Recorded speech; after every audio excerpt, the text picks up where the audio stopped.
This is NDTV.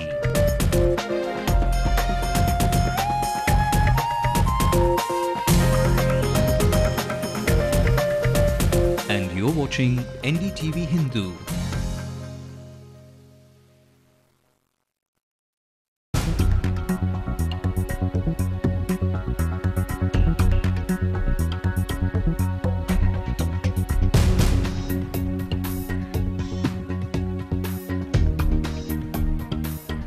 Good evening. Welcome to Headlines Now on NDTV Hindu. Primetime news can't get bigger and better than this. In the next few minutes, you will know all that's been happening in Chennai. My colleagues join me live. Peer Mohammed will tell us how the first ever case fought in Tamil in the Madras High Court was, and of course Ramanathan, who simplifies that complicated case of suicide in the Government Fine Arts College. And I am Radhika Iyer, who will bring a whole lot of special inputs on this show. But first, the top stories this hour.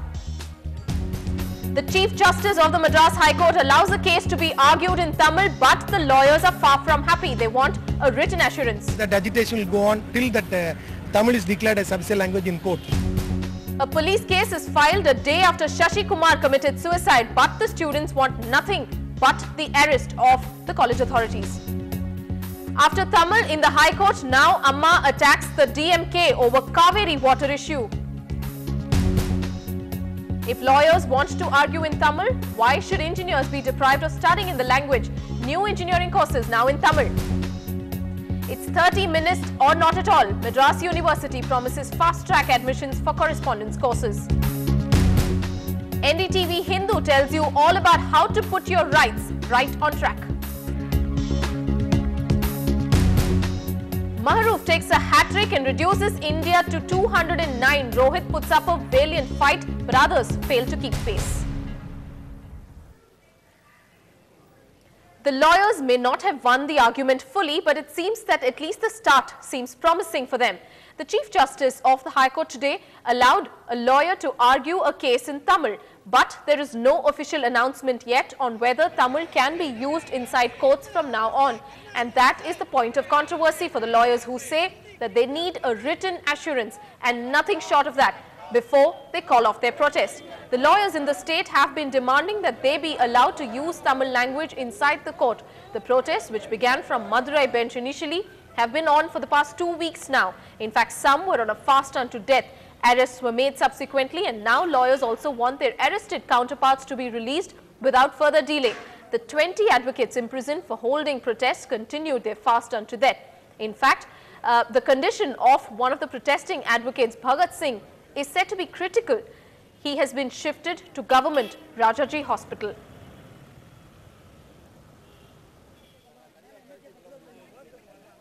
In order to pressurize the government to notify the Tamil as official language up to the level of the High Court, our agitation is continuing. Hunger strike is commenced on 9/6 and it is continuing till date. 20 advocates are on hunger strike in all jails, Madurai and Chennai. So that is today also, that is we are boycotting the courts, and in order to pressurize the government, we have continued the agitation one form or the other, and that agitation will go on till that Tamil is declared as official language in court.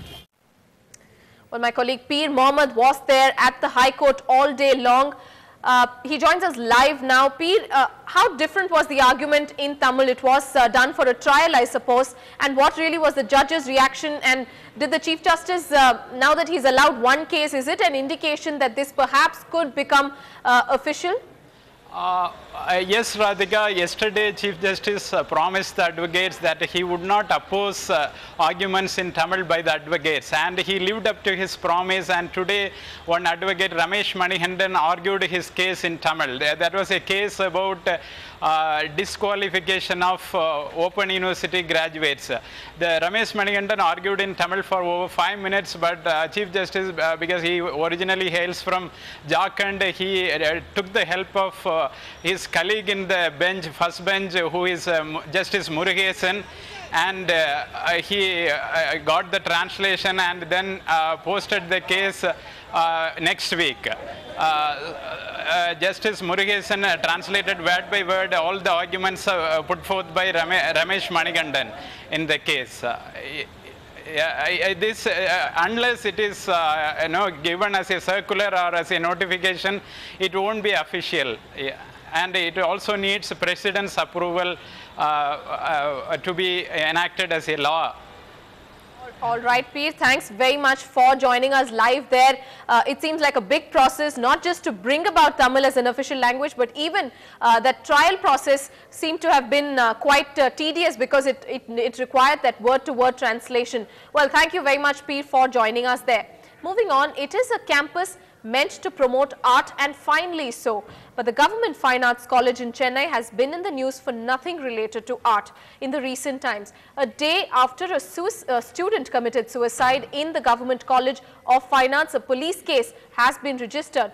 But the case seems to be extremely complicated. The students of the college say Shashi Kumar was forced to commit suicide because he wasn't treated well by the college. And the authorities obviously have been facing these allegations of partial treatment for quite some time now. But what is the real story inside the campus? Nithila reports.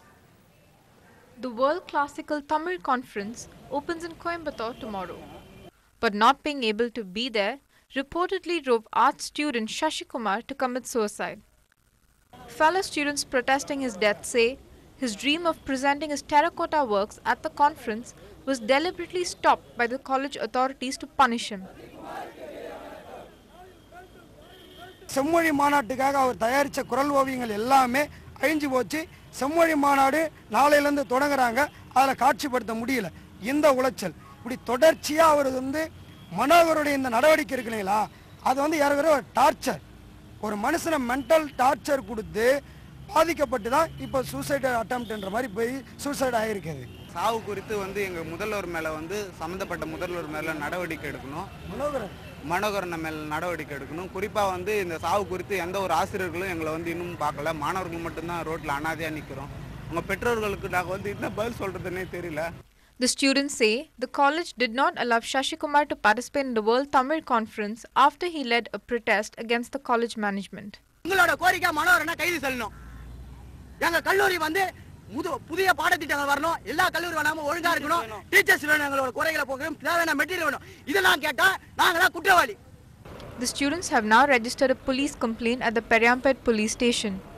After the post-mortem examination, the police are now treating the case as suicide. The college authorities have not reacted. The remains of the student have been taken to Madurai for the last rites. In Chennai, with Nithila, Pratiksha Ramkumar for NDTV Hindu. Right, the students seem terribly angry there. Ramanathan reports live on this developing story. Ram, just too many complicated details. The student was involved, if you just to recollect the memory of our audiences. This was the student who was involved in that big incident when the former principal's car was attacked. We were on top of that story. His suicide note, however, doesn't indicate that he was harassed. But then his friends and family think that the college is responsible. Some even shockingly allege that it might just not have been a suicide at all. Ram, what is the real story and when is the post-mortem going to be out?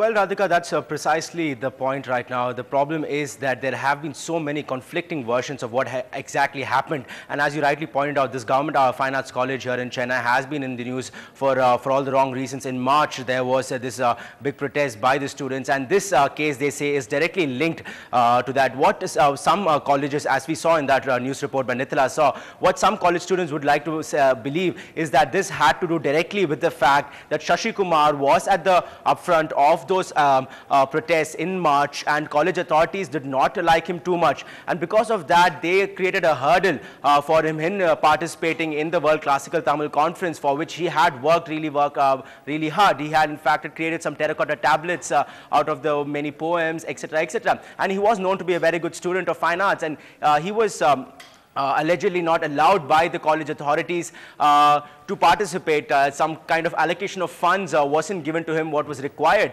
because of the fact that he was he was leading the protest against the college authorities. That is one version, but what we have seen even now, and also when we were reporting in March when these protests broke out, was the fact that the students also are not completely together. There is a division among students also. Some students like to believe that one section of students is politicizing this issue far too much. The principal is actually a good man.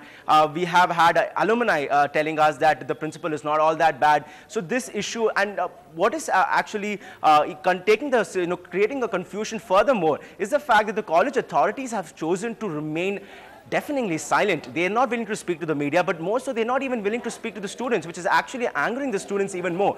So the problem right now is that we have so many conflicting versions of what happened from the student side, and also the college authorities are not exactly willing to come forward and give a clear explanation of what they think happened, Radhika. Yes, that indeed was that big crisis. Of course, the college remains completely silent on what exactly has happened. No clarification from the end of the college.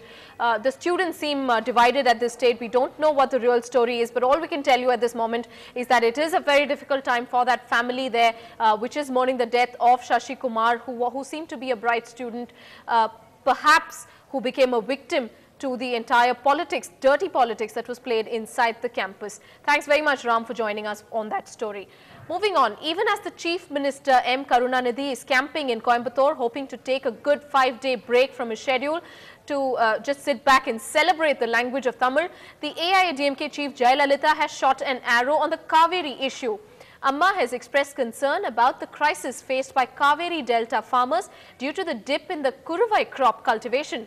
Jayalalitha says the DMK regime's failure to get Kaveri water from Karnataka government and the long hours of power cuts has led to the drastic drop in the crop yield. According to some research done by her, it seems that the crop was cultivated only in 53,000 acres this year, hectares this year, as compared to over 3 lakh hectares the last year. Time for a little break. Tamil on signboards, Tamil in the High Court, it seems very soon, and something very important now going Tamil too. Find out that in 2 minutes.